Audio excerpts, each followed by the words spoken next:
مساء الخير، مساء العافية عليك. منصة سي بلس الإعلامية. شكرا لك. اليوم أكيد بنور بالمهرجان. شكرا لك. نريد نعرف حضورك بالمهرجان وشنو شلون هالأجواء داخل المهرجان.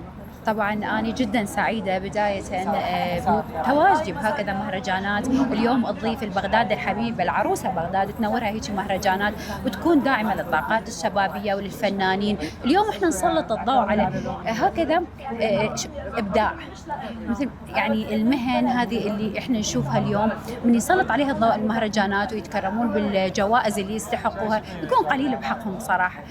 طبعا على كل الشكر منظمين المهرجان اليوم، جدا مرتب من عرض الازياء اللي صار شفناه، يحمل ميكس بين التراث العراقي وبين اقليم كردستان، تراث بين من يكون ميكس بين بغداد وبين الاقليم، تحس الزي الكردي مع الزي البغدادي. اليوم اضاف لمسه جدا جميله للمهرجان عراق ستار بدورته الرابعه.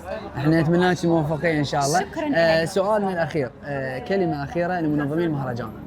كل الشكر لهم، تحياتنا للأستاذ عباس منظم المهرجان. ما شاء الله سنة بعد سنة يبدعون، وإن شاء الله منتظريهم بدورة الخامسة ويكون إبداع بعد أكثر. كل التوفيق يا رب. شكرا لك.